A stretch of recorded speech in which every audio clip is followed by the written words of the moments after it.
So it's always brought to you by Vodafone. After days of agitation, the Finance Minister, Ken Ofori-Atta, is finally meeting with representatives of individual bondholders behind closed doors as we speak.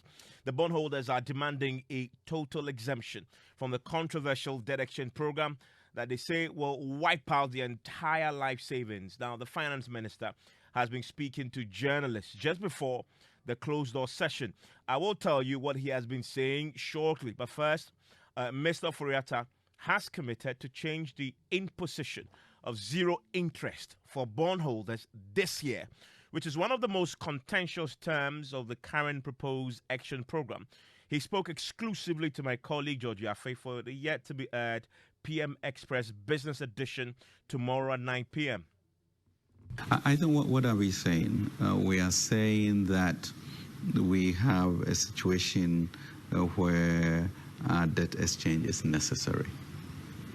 We have a situation where we have come out of certain formulations and we have gone ahead to discuss with the financial institutions a way to mitigate that. I think we've done that successfully. In the same way we sat with the union pensions, and I think we are making great progress in what we do for them. In the same way in which we are looking at individual bondholders to see how we can tweak this.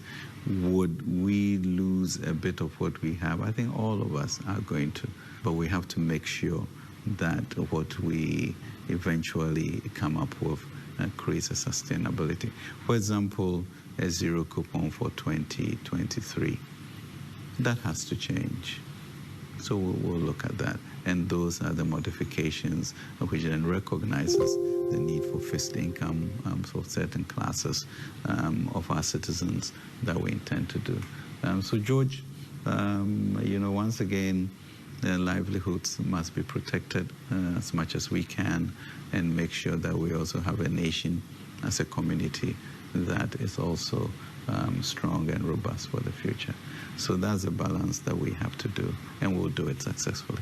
The Finance Ministry today, just before they close the doors for that make or break meeting between the Finance Ministry, the Minister himself, and the individual bondholders. The Finance Minister addressed the media and he gave some indications, one of which is the fact that he's open to considering some form of concessions that will cover pensioners who are holding on to government bonds. Remember that the pensioners have also come together to form a forum demanding that they are exempted. Well, that forum, the leadership of that forum, led by the former head of the Securities and Exchange Commission, Dr. Du Ananientri, is himself in this meeting. In the briefing just before the doors were closed, Ken Ofori-Atta gave the indication that he believes the elderly must be protected. We should be very clear that this is a voluntary exercise, and so I have seen some really very dramatic videos as if the situation has already commenced, and that's really not true. It is voluntary. We anticipate about an 80% maybe success rate, and that will be enough to keep us within the parameter. And so let's keep that at the top of our mind. But our key issue, any society, as I say, that does not protect its elderly, it's not the type of society we want. So these are welcome remarks, but we should, do that and advocate in ways that do not break the fabric of the society. Well, he emphasized the point that this is voluntary and people are free not to join. When we say 80% participation, that some people may choose not to participate.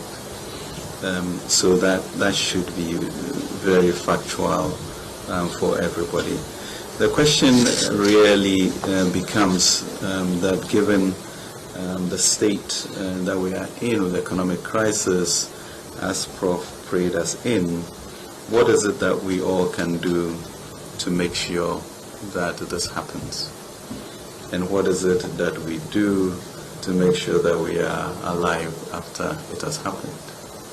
And so therefore we have proposed a program in which there's been a lot of pushback and very high decibel level on some issues, and really part of that informed our decision to postpone it to January 31st. I think the challenge for us going forward really is how do we balance the current crisis with our own needs to also ensure that the community is kept alive, even as individuals are kept alive. And that is a challenge that we have. So the issue of standing behind individuals, fighting for rights as are perceived, I think it's a very fair thing to happen in any democratic progressive society.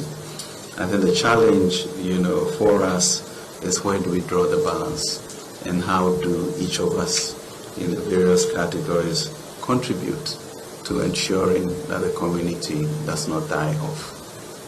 And in that milieu, what is most sustainable for all of us to go forward?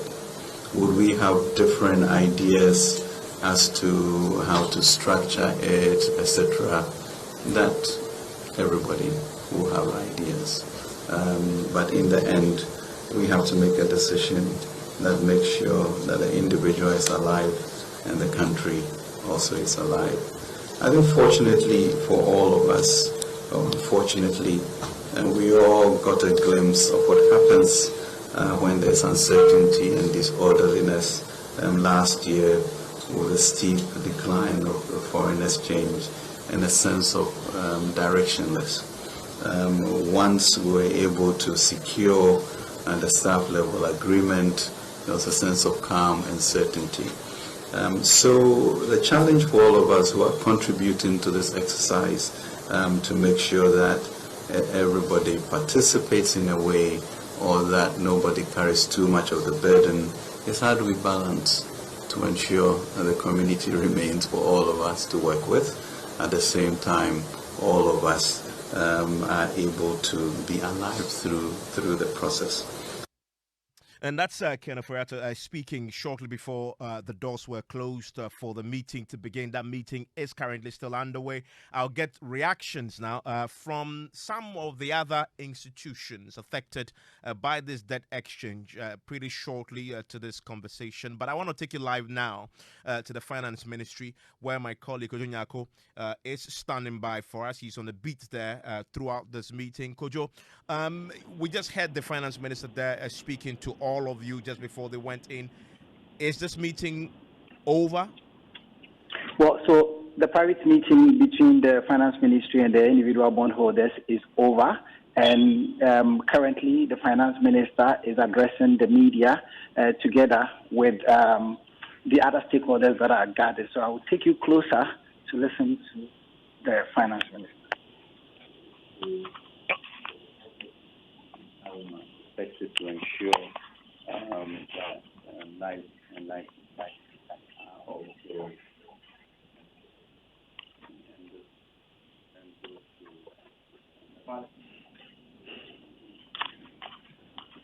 We'll get to hear from the Finance Minister shortly as he addresses the yes, Kojo. Let's listen in if he's still talking.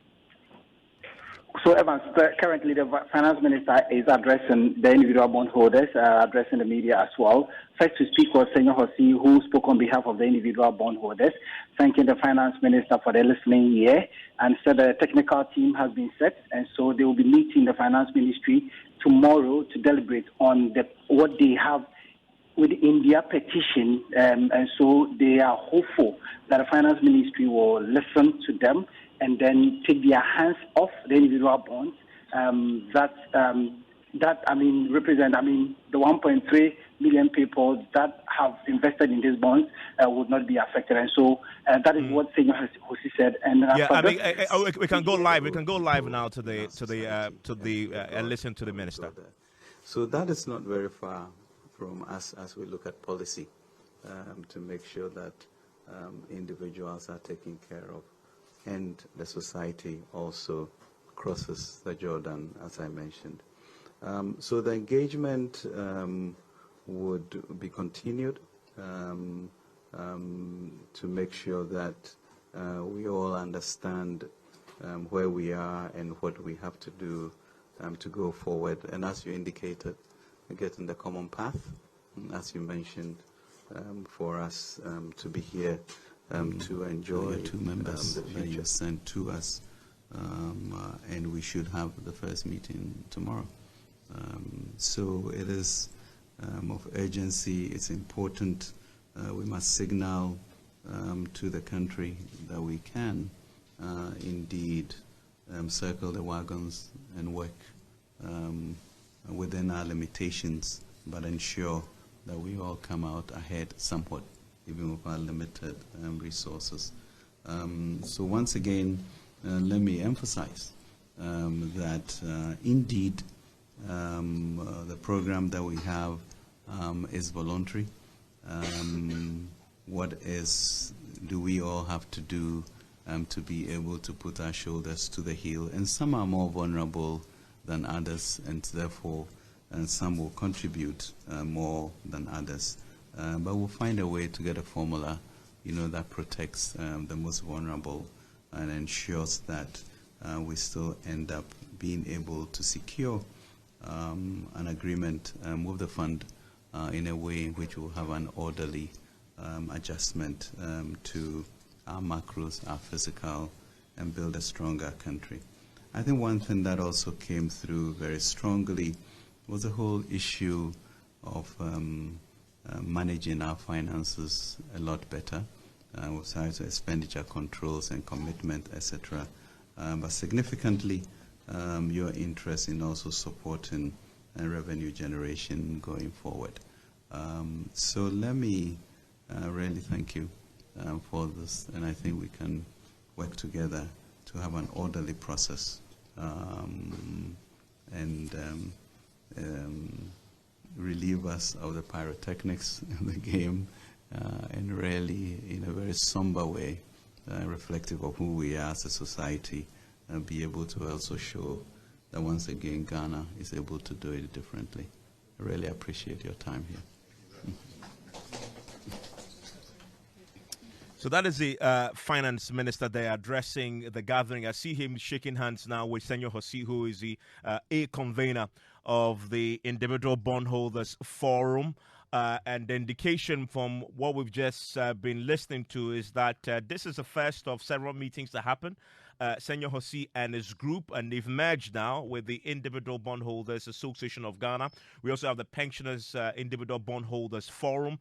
They've sent their technical teams and individuals that will be going into a meeting beginning tomorrow. The first meeting is scheduled to begin tomorrow on some of the key issues on that. If you're just joining us, some of the indications we're already getting from the finance minister is to the fact that he says he's open to make changes to the current structure of the debt exchange program. One of the things he's mentioned specifically is one of the provisions in the debt exchange program that says there will be zero interest paid out to bondholders in 2023. He says that must change. He hasn't offered specifically what the alternative is, but at least he's committed that that should change. And then he also gives an indication that for pensioners who are also holding on to government bonds, he says that they deserve some form of protection. That is yet to be detailed for us pretty shortly. We'll hear from the leadership of the individual bondholders shortly, but I want to bring in Kise Antonio, who is the vice president of the Ghana Securities Industry Association. Remember that they also have asked for a meeting with the finance minister because their members also hold bonds. Indeed, their clients hold bonds. the smallest of the contributions their members hold on to that. I'm curious what he makes of the point the finance minister made to us just before this meeting, that he's committing to make some changes to the zero coupon part of the debt exchange program. Kisi Antonio, thank you for your time here on Top Story. Yeah, you're welcome, Evans, and good evening to you, and good evening to your listeners. So, you had the finance minister there indicating that yes, I'm open to make some changes. What your general reaction? And I know first of all that you have not been invited to this meeting, correct? Yes, I think this meeting was for the individual bond holders. Both there's the individual bondholders forum, and I think there's a pensioners bondholders forum as well. So I believe those were the two parties who were invited to that meeting. But the GSIA, we've had meetings with the Ministry of Finance since the beginning of December when the exchange program was announced. Great, but today you've heard the finance minister publicly for the first time committing to make some changes. One of the changes that he mentioned is this zero coupon for 2023. What's your take on that? No, I think it's good. Look, it's important that government makes concessions. When this program was announced early December, was it weekend December? I can't remember the date. Yes, certain concessions were made, and those concessions led to the restated and amended memorandum. But those concessions, we believe, did not go far enough, especially for us in terms of the commercial firms. So it's good that further concessions are. The ministry is prepared to make further concessions. But with these things, the devil is in the detail. Let's see what concessions are made. Let's see whether they go far enough.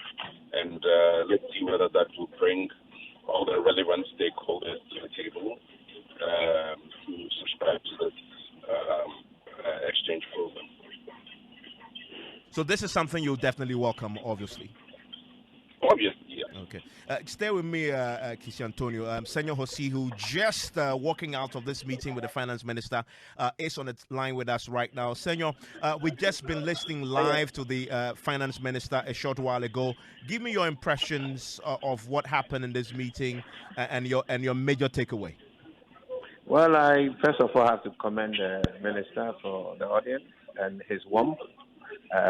He was open to really hear our cry and our petition, our plea, and his posture clearly means that he really identifies with our issues, and we should be looking to a very reasonable resolution of the matter going forward. We've agreed to set up a committee to work together on proposals that can help manage the challenges that he enumerated to us.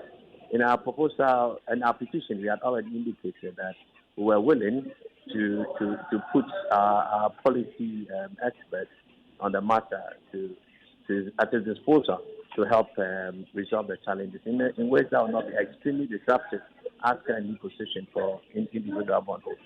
So we are looking forward to that committee starting work tomorrow, and we expect to resolve it and move forward. I want to really thank the people of Ghana, thank Joy FM and other media houses who have been quite supportive, giving us the right audience, make time for us to really educate people on the implications of what was on the table. So we work together for what works for Ghana. We have one country, we must make it work. But this country is made up of various individuals, collectively called Ghanaians, and we must work for the good of everyone. Do I get the impression that a major takeaway from this is an agreement to continue engagement, and committees have now been formed to make that happen? Yes, that is key. Is that we're going to engage. So respectfully, to everybody, till everything is resolved, we all stick to the position that we keep saying no to the DDE. The minister has been very clear that this is purely voluntary. It's not compulsory. He's been concerned about the implications on other papers when we do not have full participation. They are very confident and clear that individual bondholders who do not participate will not have any negative implications on the value of their bonds. Actually, we have superior returns. But it still fits within a broader macroeconomic scope. And we have to really look at their sustainability. So we'll work with the government on how to manage things, both on the revenue or the expenditure rationalization, looking at options on the fiscal side, looking at options that look at the restructuring of how our own operations really stand. So we'll be working together. And this is not a conversation just for bondholders with direct CSD accounts. We are talking about collective investment schemes as well.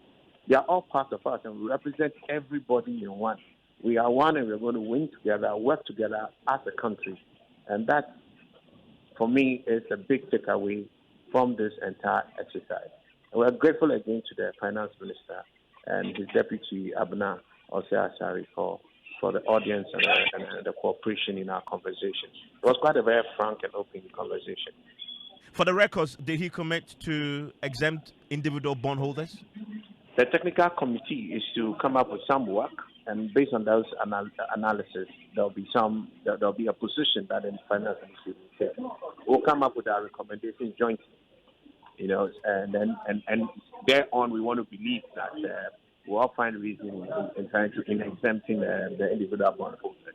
And Sanya, very finally, just since I have you on, before the meeting, he told us exclusively that one of the things he thinks must change is a zero coupon.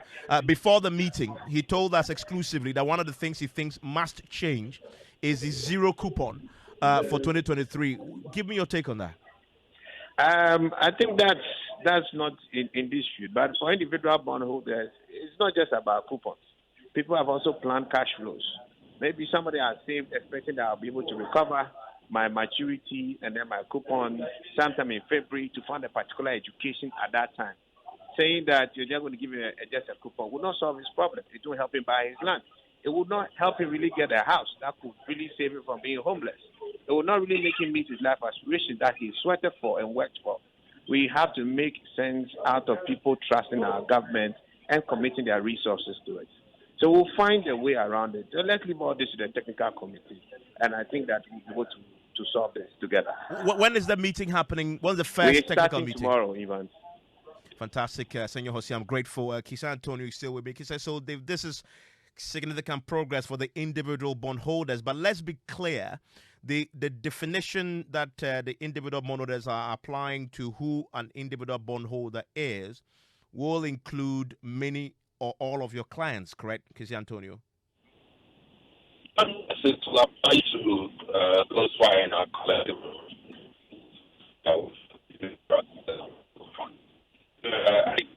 That will also extend that.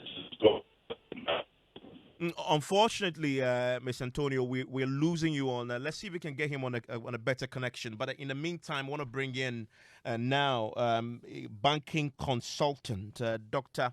Richmond Chiahene, who's joining us on the telephone line right now.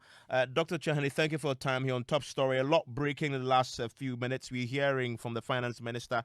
He's now accepting to make some changes. You've heard some of the changes he's proposed and committed to do. Your general reaction, considering its impact on the general financial sector, including banks particularly? Thank you very much, Evans. I think it's a step in the right direction. And I believe this should have been done long before we've gotten here. But it's never too late that they have to agree, especially the zero coupon. I mean, in bonds, you don't normally have zero coupons. So I think now the reasoning is that they need to put some figures on it so that you can get some calculations done, at least, and for the banks will be in the step direction. For me, the two takes that you said that they're going to consider pensions and other people and also the coupon. I think it's in the step in direction. But what I want to say, as I've always been saying, this stakeholders engagement should have been done somewhere in August and February, August and September. We wouldn't have come that far, but it's never too late that now reasoning is working so that it will help the bondholders and the whole project. So that is what I say. For me, it is a good beginning that we need to look at it critically, so that pensioners, these bondholders who are pensioners, would seem to be consuming at believe the work they have done in their lives.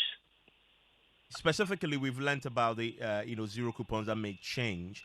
Will that be enough? Because I've spoken to you many times on this, and you say if you implement the current deduction program in its current form, many of the bank, or some at least, will collapse. Changing the zero coupon term, will that be enough to save some of these vulnerable banks? Well, the zero coupon, because if you originally you're talking about 21% and you drop it even to 9, I mean, if you stagger it, average of 8 point, what he has done is average of 8.3 per annum. Still, it will not be enough to keep some of the banks going, especially banks that have a large portfolio of the government debt, because anything dropping below, even half of it would affect their cash flows and their cash flows basically, and it would affect their banks. But it is better than nothing. Now that he's going to consider the zero and possibly up the game a bit, I think it will help the banks to survive a little bit. Thank you very much, Dr. Richmond Chiahene there. Earlier you had Kise Antonio and Senor Hosi, who just came out of that meeting with the finance minister. We have more on this developing story for you on Newsnight in a minute. Newsnight tonight here on the show in the next 60 minutes. Catholic Bishop Conference backs individual bondholders in their quest to be exempted from controversial debt exchange program. Then the government will have to relook at it so that it will not harm them and hurt them the way they are beginning to feel and think. We are live at the Finance Ministry, where Ken Ofori-Atta has been meeting leaders of Individual Bondholders Forum with a commitment to make changes to the program. Would we lose a bit of what we have? I think all of us are going to, but we have to make sure that what we eventually come up with creates a sustainability. For example, a zero coupon for 2023.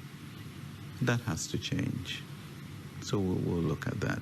Well, that meeting has ended with a setting up of technical committees beginning work tomorrow to reach some consensus on the matter. Also tonight, Education Minister questions relevance of some courses taught the country's universities, blaming it for huge youth unemployment rate in the country.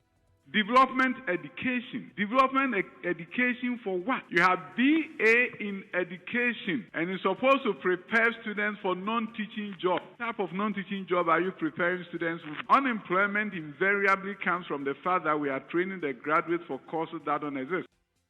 But as Education Minister, should he be complaining or fixing the problem? We hear from an educationist and a former Vice Chancellor. Also tonight, 8 Chiana senior high school students dismissed for insulting the president, finally recalled by the Ghana Education Service after President Akufo-Addo intervened in business. Well, Finance Minister Ken Ofori-Atta insists the required expenditure cuts have been instituted to support the domestic debt exchange program.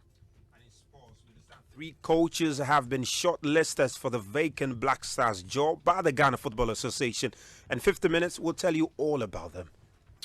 You want to stay with us here on Newsnight. I will be sharing your thoughts with the rest of the world. Remember to send us a WhatsApp, 055-1111-997. My name is Mensah. Well, in the last few minutes, the Finance Ministry and leadership of individual bondholder forums have agreed to form technical committees. Beginning tomorrow, meetings will be underway to try and reach a consensus on the matter of participation in the controversial debt exchange program. As you know, the individual bondholders' position is clear. They don't want to participate and they are asking for an exemption. That hasn't changed even after today's meeting. We'll be hearing very soon from both the Finance Minister and leader, a convener of the Individual Bondholders Forum, Senor Hosi. But while that was going on today, the individual bondholders had met with the Ghana Catholic Bishops Conference, and the conference is tonight backing their position for an exemption of individual bonds from the debt exchange program. We've been hearing from the Most Reverend Matthew K. Jenfi, who has been meeting with the leadership of the the bondholders and taking a petition from them. My colleague Kojo Brace was with the team that met with the Catholic Bishops Conference and is in the studio with me, Kojo. So what did the bondholders tell the Catholic bishops? I mean, they told them the reality, that there are too many people involved. According to Nyamson, who was the leader, there are some 1.5 million direct bondholders and 6.5 dependent on these 1.5 million people. So there's too much at stake for government to just, touch their bonds without their consent. Zero reliefs and zero consultation, unlike has been afforded the far more powerful institutional parties who were initially the subject of government's efforts to reduce its debts. The implication of this is that 1.5 million Ghanaians are going to be severely impacted. And about another 6.5 million Ghanaians who depend on this first group will also unavoidably be roped into the implications of this. And the implications are indeed severe and impossible to contemplate. Because every bondholder stands to lose up to 88% of their investment. And I don't know many households that can survive the loss of 88% of their income. For many of our members, these incomes are their core income. And that is what makes the suggestions by government dangerous. Therefore, Most Reverend, we are here to reiterate our statement to government, asking that individual bondholders be completely exempted from the process. And we're also here to seek the support of the National Catholic Bishops' Conference in this regard. We know, as you said, that Ghana is a country of peace, and we always use constitutional and legal processes to resolve all matters that we debate. I mean, one of the key things that had come forth very strongly from the individual bondholders is that for many of them, this is the only source of livelihood for them. Was this addressed today? Yes, Martin Pebu spoke in that regard, and according to him, they all depend on coupons of these bonds as their monthly salaries, and therefore they don't understand why government will continue to pay its workers and then deny them their monthly salaries, and that if this is followed through, many souls may lose their lives. Our members are in dire straits. This is not a joke at all. I mean, you look at the numbers in terms of what we have to shoulder, and you see that without the coupon payments, which our members have been relying on, this is going to be a matter of death, mass death for our members if this program is made to see a successful end. That is to say, if government implements it. Put in another way, Most Reverend Jemfi, we rely on the coupons to be able to pay our bills. Yes, we rely on the coupons. That's the interest that the government pays on the bonds to be able to pay our bills. The other day I showed the example of Roberta. Today she's not here. She has 5 children. So I like a typical example. Roberta has 5 children. And that is what they rely on to feed, to pay rent, to pay school fees, to pay for medication, and so on and so forth. So the government cannot be held to say that this year we should not receive any coupons. That's no interest, 0 payment this year, and 5% next year. And of course, some of the bonds are maturing this year, about 4 billion or so are maturing this year. Some of our members have plans to take their principal and go do something else. So it's just not in our contemplation that this program was going to be rolled out. It wasn't in our contemplation that this program was going to be rolled out and in the process take away the, the investment. So, Brace, tell me, so the reaction from the Catholic Bishops' Conference was what exactly, after they've heard all this? I mean, according to the president of the Catholic Bishop Conference, he says that he's listened to them. I mean, apparently, he had to ask them to give him an in-depth education on what is really happening. And he says, if government promised earlier not to touch their bond, then government should listen to them. Then I went forward to ask him about what he thinks about the size of government. He says, well, they have already spoken about it in November, that government has to cut the size of it to ensure that we are in a stable situation. Let's listen to him. Well, I believe the government can come out very, very clearly to state whether what they are saying is what the government is doing. Because from their statements, they said the president said individuals will not be affected. And the Minister of Finance also said individuals will not be affected.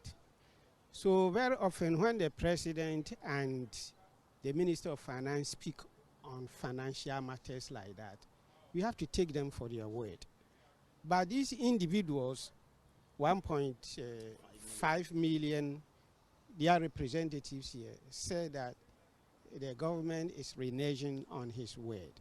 That in fact, he has included individual bondholders.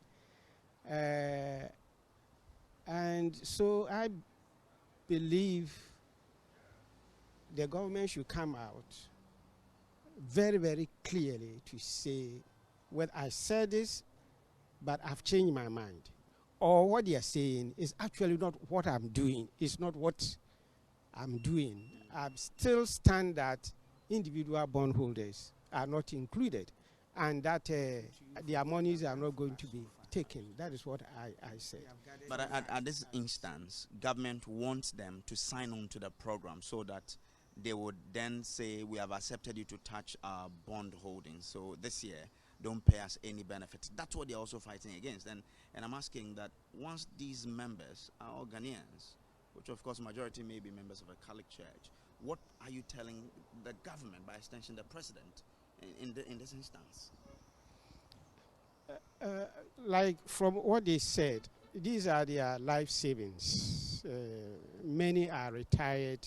Few are just beginning to save. And government who always have the people at heart, if what they are saying is really the situation, then the government will have to relook at it. So that it will not harm them and hurt them the way they are beginning to feel and think. So you would ask government to stop, get its hands off touching the bonds of these individual bondholders? For individual bondholders, as I said, the government, we are in crisis, and the government is trying to do something. Even if you go there at all, not to the extent that it will hurt them and harm them and collapse their savings and incomes. It must be very, very careful. The president is someone that when you speak, you are the president of the Ghana Catholic Bishops Conference. He would listen. People have suggested that the president reduce the size of this government, and this could probably save us a lot for us to go through the program. What will you tell the president, since if you speak, he would listen, in terms of what he can do to save this situation? At the recent plenary assembly of all the bishops, which took place in Donkukrum, in the eastern region, in the communique that we issued, we appeal to the government to relook at the number of ministries and therefore number of ministers he have, and to cut them drastically down to levels which will keep the government still going and implementing their projects to the barest minimum. And the reason for that is that the country is in crisis, financial crisis. And so many ministers, so many ministries may be sucking a lot of funds. We have said it already, just in November of last year. So we believe and hope he's giving it kind consideration, and he may act on it. And that's the Most Reverend Matthew K. Jemfi, the president of the Ghana Catholic Bishops' Conference, talking about the inclusion of individual bonds and the entire structure of the dedication program. Well, today there's been a very important meeting that we've been breaking to you in the last few minutes from the Finance Ministry, between the Finance Minister himself and representatives of individual bondholders forums. Well, as it turns out, the meeting from those who participated, it was successful. This is Senor Hosi, who is a convener of the Individual Bondholders Forum, speaking to me a short while ago, right after they met with the Finance Minister. Well, I first of all have to commend the Minister for the audience and his warmth. He was open to really hear our cry and our petition, our plea. And his posture clearly means that he really identifies with our issues, and we should be looking to a very reasonable resolution of the matter going forward. We've agreed to set up a committee to work together on proposals that can help manage the challenges that he enumerated to us. In our proposal and our petition, we had already indicated that we were willing to put our policy experts on the matter at his disposal to help resolve the challenges in ways that will not be extremely disruptive as currently positioned for individual bondholders. So we are looking forward to that committee starting work tomorrow, and we expect to resolve it and move forward. I want to thank the people of Ghana, thank Joy FM and other media houses who have been quite supportive, giving us the right audience, make time for us to really educate people on the implications of what's on the table. So that's Senor Hosi there shortly after the meeting. So those technical committees will now be set up. The meetings will begin tomorrow with a commitment to reaching some form of consensus. As far as the individual bondholders are concerned, their position remains unchanged, which is exempt individual bondholders. And you're going to go to the table with a set of facts to justify how government can still exempt individual bondholders and achieve debt sustainability, mainly by cutting, government expenditure. I want to give you a sense of what the Finance Minister himself had to say. He says he's open to consider changing the current terms of the dedication program, particularly. He isolates the payment of zero coupon, zero interest on bonds that were supposed to mature this year, and all bonds were supposed to get zero interest this year. He says he believes that must change.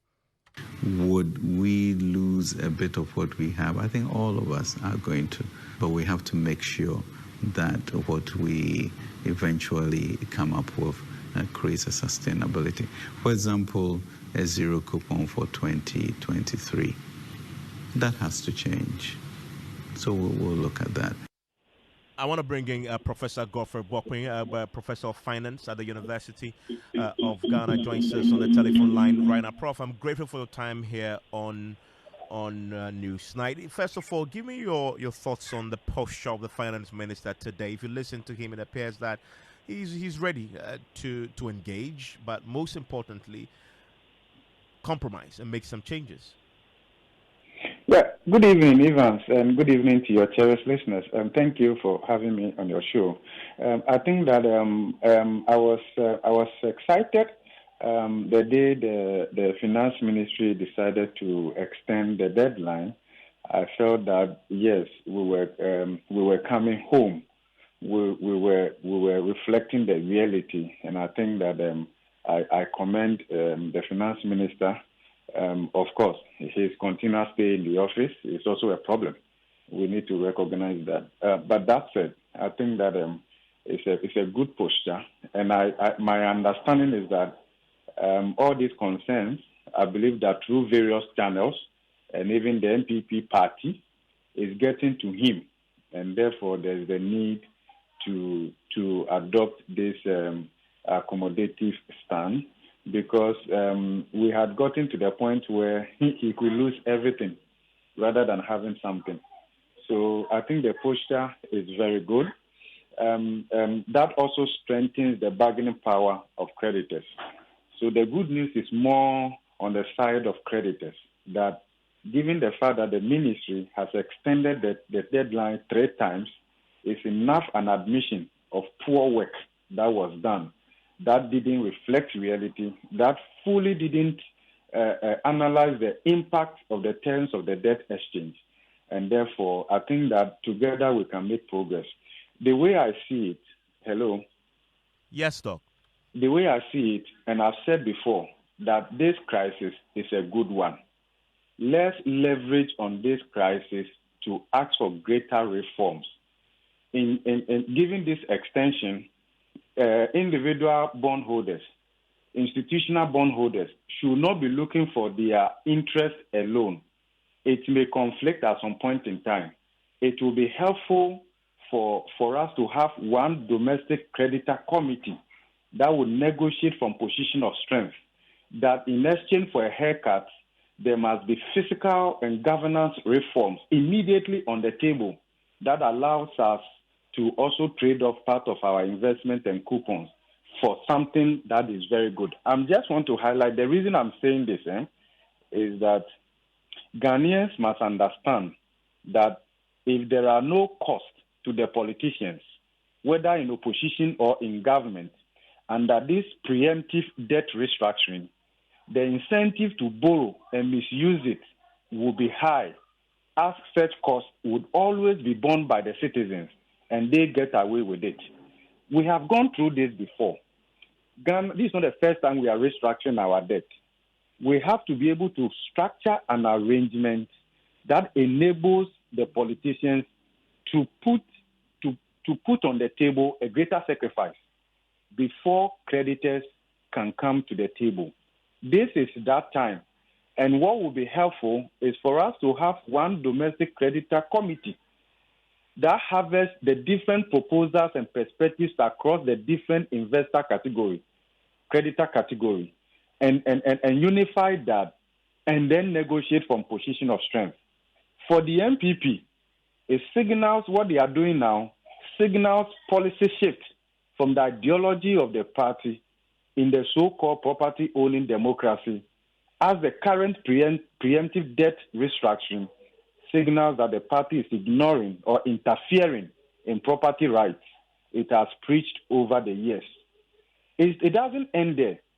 In fact, the negative information about the state of the economy, as revealed by the default decision, actually depresses the net wealth of firms, including banks, and even as they interact with other banks in other jurisdictions, either through correspondent banking or whatever. In fact, it has negative implications for investment, growth, and employment generation.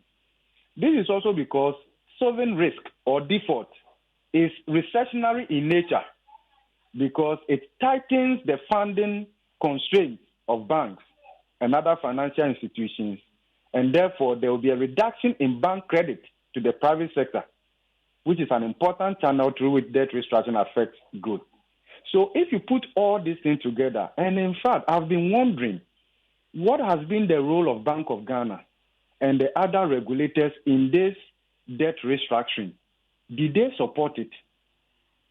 Because as a regulator, you would have analyzed the implication of the terms of the domestic debt exchange on the sector you regulate. Prof, you recall at the beginning, the Bank of Ghana came forth with some regulatory incentives, indicating that they fully backed the current structure of the debt exchange program. I'm disappointed. I'm disappointed the way the regulators followed the political economy. It flies in the face of building institutions that will act as checks and balances for the common good. I wasn't expecting that, actually. But that said, now that we have space for us to engage, and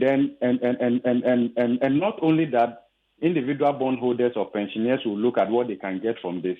But I believe that we must come together and engineer greater reform, expenditure cuts, because there is considerable room, and this can be demonstrated. There's considerable room for expenditure-based fiscal consolidation. That expenditure cut will not affect growth. It will rather free up space for growth-enhancing spending.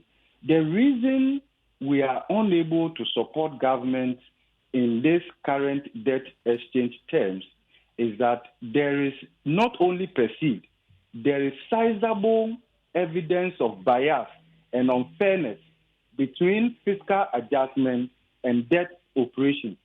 Because the fiscal side is doing so small. In fact, actually, when you look at the 2023 budget, the contribution of the fiscal side to debt reduction is just 0.7% of GDP in 2023. Whilst if you look at the proportion of losses in liquidity terms, coupon alone, we are not even talking about principal resettling as has been done. The coupon payment alone as a percentage of GDP is huge. So that tells you that creditors are having to sacrifice so much in restoring our debt to a sustainable level, while the fiscal side is doing so small. That unfairness should not be tolerated. That said, Evans, this is my position. Where we find ourselves, a certain level of debt restructuring is unavoidable. I support government in that regard. The terms, the scope, the length, and all of that must be discussed in a consensus-building manner. So if government fails to do that, we cannot go along with them. I would also appeal to individual bondholders. I would appeal to all creditors that we find ourselves at a point where some level of sacrifice must be made in addition to whatever that we would have done already. Ghana needs that. So we may have to look beyond our personal interest or whatever and see how Ghana collectively can come out of that. To do so, we must make immediate demands of government cutting expenditure as a testimony of leadership that then draws creditors to the negotiation table. Prof, I'm grateful for your thoughts on this. Always a delight to hear you speak on the matters on the economy. I'm grateful. That's Professor Crawford Boppe, Professor of Finance at the University of Ghana, Legon. Still listening to News Studies on Joy 99.7 FM. At the heart of this conversation is what this whole debt restructuring mean for ordinary people caught up in the midst of the restructuring and the debt exchange program. My colleague and the editor of features here at Joy News has been working his own sources and speaking to individuals affected. And Jojo Joyce been listening. Jojo, you've been speaking to one particular individual severely affected by the inclusion of individual bonds. That is, if this goes ahead, he risks almost losing everything. Yes. 77-year-old Peter Kojo Nyasefe. He's a marine worker, retired. And I mean, his story is very interesting. He lost over 250,000 in a Ponzi scheme because he's been looking how to invest, planning for his old age. And then, I mean, he got assurances from people who government bonds are the best, so he decided to buy two separate bonds. And interestingly, I mean, that's what he's been living on, the coupons, and even one matures in March 2023, and then he's also supposed to take another coupon on January 23rd. That is just next week. And so he is actually very worried because that is what he relies on to buy his various medication. I mean, he has prostate issues, high blood pressure, and then diabetes. And so he's actually very worried. And he's saying that on Tuesday, no matter what happens, that is the day that he's supposed to receive his coupon payment. He's going to go to the bank and sit there until the bank pays him, and that he will not listen to anything that the bank says because he desperately needs the money. There's no plan and there's nothing I can sell anymore. And there's nothing I can sell. So the only thing I have decided to do was to go to the bank on the 23rd, to go to the bank there and sit down there. That's all. Because if I go, how am I going home? I have to go home with a car. I need a fuel. When I come home I have to pay for the water bill, electricity bill, food. And the money is there in the bank. So I give the money to the Ghana Commercial Bank. So they will give me the money before I come home. So if you go on 24th and they say there is no money in accounts? I'm going to stay there.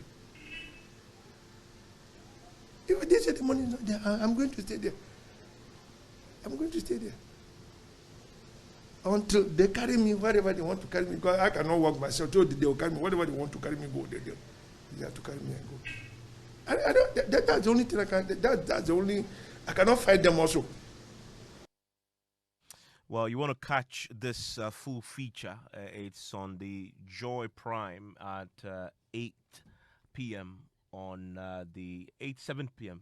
On the Joy News channel. It's also definitely going to be across our social media platforms and myjoyonline.com. You can catch it also on radio from tomorrow morning throughout the day and listen to how what has been proposed affects real lives. Still ahead after business. Education Minister questions relevance of some courses taught by the country's universities, blaming it for huge youth unemployment rate in the country.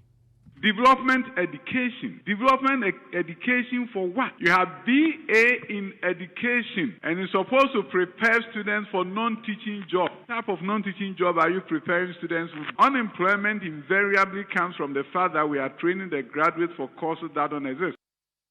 But as Education Minister, should he be complaining or fixing the problem? We'll hear from an educationist and a former Vice Chancellor. Also, later, 8 China senior high school students dismissed for insulting the president, finally recalled by the Ghana Education Service after President Akufo-Addo intervened. That also after George. George, you had that exclusive interview with the Finance Minister, Ken Ofori-Atta, giving indication that he's willing to make some concessions. He said same now to the individual bondholders in this meeting. So meetings, real technical meetings will begin tomorrow towards achieving some restructured or amended debt exchange program. What more did he say in this interview? You get the understanding that in a subtle way he admitted that maybe the initial engagement should have been expanded more to bring in other stakeholders instead of the initial persons that they engaged, and admitting that maybe if that was done, maybe we wouldn't have bedeviled with the current challenges that they are faced with respect to implementing this domestic debt exchange program.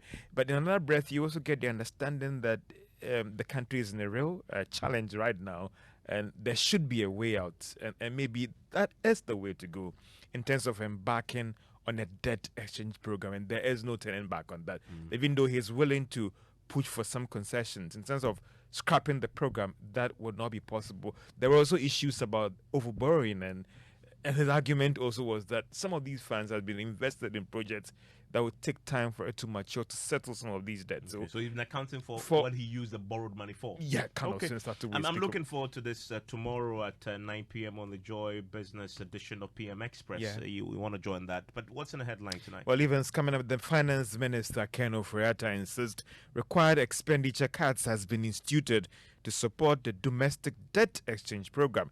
And the National Petroleum Authority fines 4 oil marketing companies for illicit trading as they risk losing license for non-payment of these fines.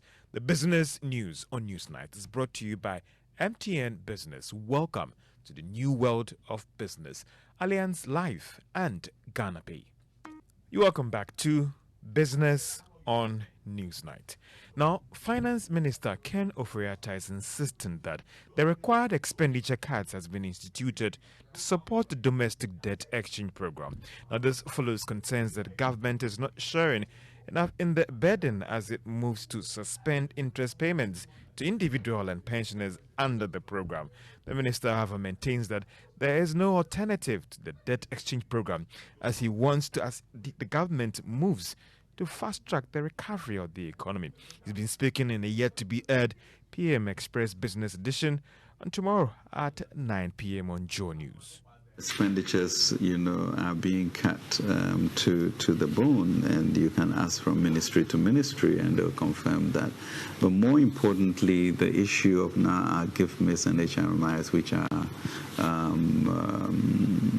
computer systems, would really ensure on a commitment basis and a quarterly allocation that you cannot even post what is not in your budget. And that's really important because if you look at the past, you see areas in which certain contracts are signed way beyond budgets. This one will not, the system will not even allow you to. We ourselves as a ministry setting up an oversight committee to make sure that everybody stays within that ambit. And then more importantly, the review that we are doing on these various programs to make sure that deficiencies and leakages, are done with. And then ensuring that GRA, as you say, are now on a trajectory to being able to perform properly, more digitalization, and that is going to help us immensely. So, George, I'm pretty confident about that in the future in terms of the idea of burden sharing to get us through the hump. Domestic debt exchange program, we've come up with some changes that we did for the financial institutions. I think that has gone down well. We are also looking at the pensions for the unions. We are making great progress with that. And this week, we'll also look at the individual bondholders. And that is the Finance Minister speaking on a yet-to-be at PM Express Business Edition. That is tomorrow at 9 p.m. on Joy News. Now, the 20 developed countries that Ghana is indebted have also set up a creditor committee to help fast-track the cancellation of the country's debts. Now, this was after Finance Minister Ken Ofori-Atta made what can be described as a government's last pitch to the Paris Club of International Creditors on the debt cancellation. According to the Paris Club of Creditors, the committee is needed to signal their first step in making that process of helping address government's concerns or request to cancel Ghana's program of that is debts. Now, the National Petroleum Authority has sanctioned 4 oil marketing companies for engaging in what the regulator describes as illicit third-party trading and unlawful lifting of petroleum products. The affected companies are Finance Oil, that is Petro XP, and Glaxac. Now, with these fines reaching almost 600,000 Ghana cedis, the National Petroleum Authority in a statement noted that these firms actually risk losing their licenses if they fail to pay the fines. Meanwhile, the communications manager at the National Petroleum Authority, Mohammed Kudus, in an earlier interview has maintained that the regulator would take some steps to bring sanity in the industry. This is actually not the first of the publications that you've seen from us. So it is not the business of just probably calling them to the boardroom and having a discussion with them. But we only not also revoke it, but we revoke it and put a same to the public. So the public is able to measure the activity that the National Petroleum Authority is attaching to all of this. And so this is certainly not going to be the last, as and when we feel that there is a need to crack the whip or to pull any of the players to the table to account for whatever it owes the authority, we would certainly do that. So certainly this would not be the last, and to continue to sanitize and do whatever that we can to bring a certain sanity within the industry. And that is Mohammed Kudus talking about some measures that the National Petroleum Authority will be taking to ensure that there is sanity in the industry with respect to regulations.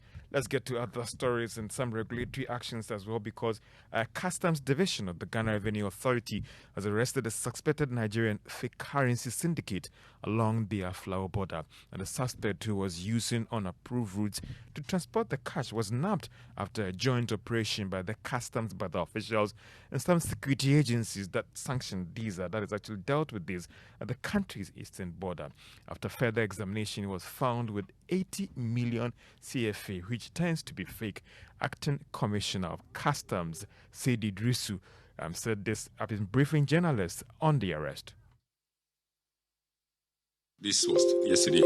As of this morning, I had instructed them to bring the suspect plus the contents to Accra here, and we'll be handing over to our investigations department for further investigations. And that is the Acting Commissioner of Customs, Seydou Idrisu Disa, speaking to journalists here in Accra today. Now, the Securities and Exchange Commission has announced that Zenith Bank has requested to cease operation of trustee activities in the Securities and capital market. The Securities and Exchange Commission noted that it has also accepted the request that came from Zenith Bank to get out of their space. Now, a trustee is usually hired by an issuer to oversee the implementation of a bond between the bond issuer and the bondholder. Now, the Securities and Exchange Commission in a statement maintained that all investors, market operators, and the general public, as well as investors, are hereby assured that the SEC was actually committed to ensuring rigorous enforcement of the rules of operators in the capital market in order to promote growth and development of all the players. And that's all for business on Newsnight. George, thank you for that. That last story is what many have been warning may happen across the financial sector. Yeah. That it stands to reason why they're doing it. Yesterday, you know him, Kise Antonio, who is the vice president of the Ghana Securities Industry Association, make the point on my show that if the debt exchange program is executed in its current form, many in his industry may have to. But we're still yet to find clarity from the bank, because it appears that they have an issue with the wording or how the message has been communicated by the Securities and Exchange Commission. We are picking up information from other players that suggested that they are actually restructuring the business for that area that they are going into. So it's not directly linked to what is happening in the economy. And therefore, they'll be coming out with their own statement to try and clarify what this means with respect to them requesting just to cease trustee business. But doesn't mean that they are totally out when it comes to the security and the capital market space. George, thank you very much. Now, the Education Minister, Dr. Yoaduchum, believes the growing youth unemployment in the country is due to universities churning out graduates with irrelevant degrees. Now, speaking on education at the 74th Annual New Year's School, Dr. Duchum said government is collaborating with the universities to correct the imbalance.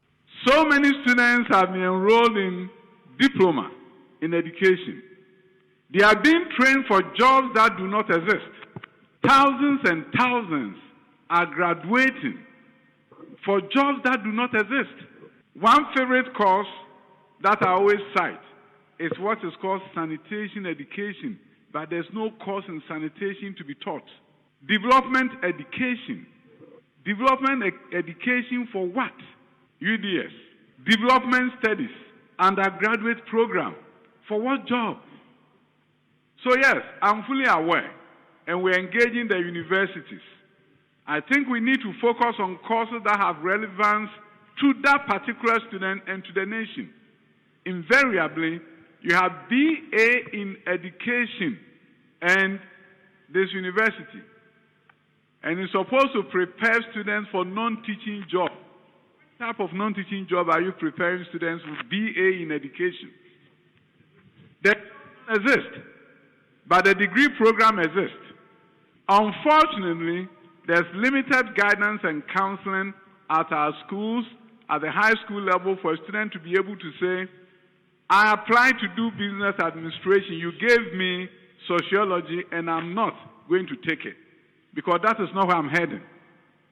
But invariably, the young men just want to come to the university.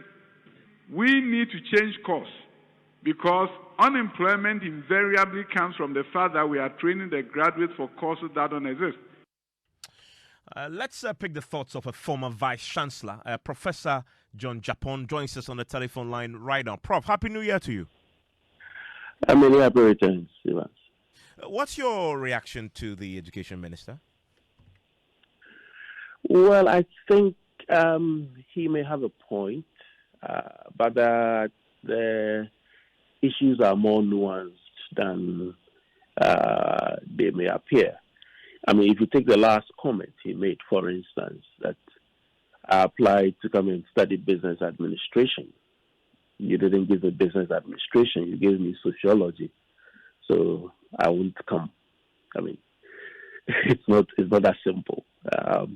There are only so many people that can get into business administration. If there are 100 slots for business administration and there are 1,000 qualified people, it means there will be 900 people who will not have business administration.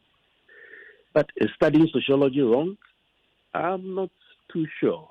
I guess I mean, the point that he makes is very important, that because we are not given adequate counseling and guidance to our students in the senior high school, the choice of programs becomes a problem. And you can study, I know many people who studied sociology who are very important managers within the country. So I think the point is that increasingly we are slicing the programs that are offered at the undergraduate level. Undergraduate studies are supposed to broaden people's minds and make them people who can think, critical thinkers, to be able to contribute to society. Is that to suggest that it's not necessarily about what you study, but the quality of the experience that you get, the holistic experience you get to prepare you for life generally? I think so, except for the so-called professional courses. I mean, if you want to be a doctor, you have to go to medical school. But even in other jurisdictions, I mean, you don't have to go to medical school from high school. You study a basic degree for 4 years, and if you are convinced that that is what you want to do, then you have a program to enter medical school. So we need to guide our students at the senior high school level and let them know what the options are. In terms of programs being relevant or irrelevant, there are processes for developing programs within the country. And the Ghana Tertiary Education Commission is, I mean, very much involved, especially for the government-owned universities. You need policy clearance from the tertiary education to be able to, from the commission to be able to mount a specific program after going through all the processes within the university. Then there is accreditation of the program once you have the policy clearance to make sure that opportunities for jobs and all that are available. So I think we need to work together to improve upon the whole system. But the point is that counseling is very, very relevant. Yeah, but you may be counsel all you want. If the university is offering programs that, as the education minister suggests, is a complete mismatch between what you're studying and what is out there on the job market, you still end up with an unemployed person. Isn't that the fundamental problem? That the universities are offering courses that has no bearing on what industry, for example, is doing in reality, on what the job market is asking for. But Evans, I think what we also need to know, I very much agree to some extent with the issues that the minister raised. But what we also need to know is that universities are not just training people to go and fit certain jobs. The universities are supposed to train people to be critical thinkers, to be able to solve problems that they confront in life. So it's not that there's a job in Joy FM, so I'm training somebody to come and fit into that job in Joy FM. What if that job is not available tomorrow? So fundamentally, but you agree some things needs to change, and there must be some collaboration. And it begs the question, of course, when you hear it from the education minister, it carries a lot of weight. But the education ministry job is to design policy. Is the policy direction on this one that is adequate to then encourage the universities to propose the solutions that then addresses the problems that the education minister is proposing? I'm asking this question obviously because he's the chief policy officer when it comes to education. But has the policy framework been adequate in itself?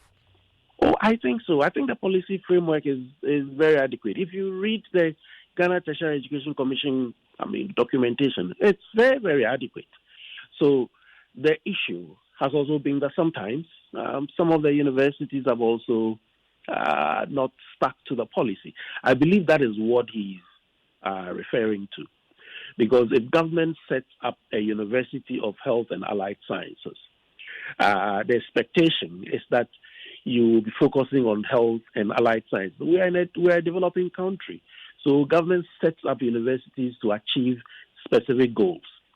So if I've set up a University of Health and Allied Sciences, I expect that you'll be training doctors, pharmacists, nurses, and allied health scientists and public health people. I mean, in the health profession, because that is the mandate that the country has given you, and that is what you are being paid to do. If you begin to do other things which are not within that mandate, that's what we call mission creep.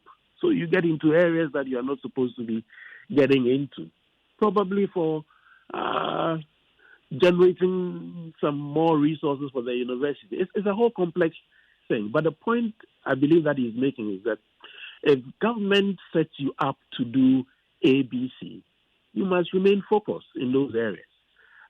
There are some programs which are being run in some universities that didn't go through the policy accreditation processes, which I believe is what he's referring to. If an audit is done in many of our universities, there was a period of time where people were not going for accreditation at all. So there has been some missing link somewhere, and I believe that is what he's calling to be fixed. Professor Japon, thank you very much. That's Professor John Japon. He's a former Vice Chancellor of the University of Health and Allied Sciences and still with the education. I remember the 8 girls who were dismissed by the Ghana Education Service because they insulted the president. Well, the Ghana Education Service has tonight recalled all of them after the president intervened. Management of the Ghana Education Service directed the school administration to allow them back into the classroom following the intervention of the president. The father, one of the girls, has confirmed to Joy News that her daughter is reporting back to school this evening. Let's quickly pick the thoughts of the Executive Director for Child Online Africa, Awo Idam, who joins us on the telephone line right now. Awo, this is certainly good news. This is something you called for. Yeah. Good evening, Evans, and good evening to your listeners. Yes, this is something we've been calling for because we are of the view that what the children did was done out of ignorance.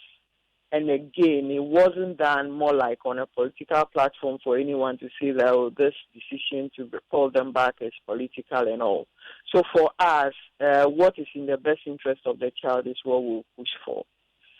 So now that they've been called back, yes, the question is what next? We are looking at seeing something coming from the Ghana Education Service in the form of a code of conduct for online behaviors or social media in general. But this should be done in consultation with all stakeholders within the ecosystem as far as the school is concerned. And so, yes, that's what I say we would like to see. Okay, going forward. Thank you very much, Madam Aidan, for your time on Newsnight. Let's do some sports now, and Mbao's here with details. Yes, Evans, the Ghana Football Association, we understand, have shortlisted 3 coaches for the vacant Black Stars job. And we understand that, technical advisor of the Black Stars at the Mundial, Chris Houghton, he has been shortlisted for this role. Remember, he has worked with Premier League sides Newcastle United, Brighton Hove Albion, Tottenham Hotspur. And also we understand former Egypt boss Hector Cooper has also been shortlisted for the job. He is famously remembered for leading Valencia to 2 Champions League finals. Interestingly, also, Manchester United assistant coach Steve McLaren has also made the cut for the vacant job. And remember, McLaren was the head coach of Middlesbrough. He also coached Wolfsburg, Derby County, among others. But famously, is remembered for coaching the English national team. And according to the sports minister, latest by next week, we will get to know who becomes the next coach of the Black Stars. Thank you very much. Now, the National Democratic Congress, NDC, says it has been compelled by the devaluation of the Ghana cedi to increase its presidential filing fee from 300,000 to 500,000 cedis. Now, parliamentary candidates will also pay a filing fee of 40,000 cedis. This is an increase from its previous 25,000 cedis in 2019. The party has also announced the 13th May 2023 for its presidential and parliamentary primaries. All will be held on the same day. Listen to General Secretary Fifi Kwete. The opening of nominations will be between the 22nd February 2023 to the 24th of February 2023. Submission of forms and filing of nomination will be between 20th of March 2023 to the 22nd of March 2023. Vetting will be between 27th of March to 29th of March 2023. Appeal is going to be allowed between the period of 30th of March to 6th of April. So the aspirants for the presidential primaries will be made to pick their nomination form at the office of the General Secretary and a non-refundable fee of 30,000 Ghana cedis. Well, he says the party will punish executives who declare support for candidates during the campaigning period. About committing a structure of the party at any level. We don't have anything called Greater Accra Caucus of Constituency Chairman. It doesn't exist as a structure anywhere in our constitution. The same way, caucus of this, caucus of that, caucus of that. Take the party constitution. These are not structures. The guidelines is talking about the structure of the party at whatever level. So if individual chairmen come together to do anything, they are not committing any structure of the party to anything. A constituency A, we are saying that the constituency executives at ABC are saying that we are supporting this candidate, we will not allow any other person to come. Then that immediately the announcement comes, the person who makes that announcement will be called to come and answer questions. And as the national chairman of the NDC, Johnson Asirin-Kitty, a few of your comments on what's our platform on the stories you've heard so far. Wilson says the best betting share is for all Article 71 office holders who stop taking ex gratia. This will greatly help restore our bankrupt economy, he says. This one from Kwamina, that the biggest problem with the education system is that it doesn't train the mindset of students to be able to easily learn and produce results regardless. As rightly said, critical thinking is lacking in the whole training process, he argues. Also sending us his thoughts on this is Senna from Agonu. He says what the convener of the individual bond holders have said is totally true. So this, he says, wicked MPP government must forget the individual debt exchange program in the country. A few of your thoughts there. Up next is Strong and Sassy. Stay with the girls. Coming up right after Newsnight.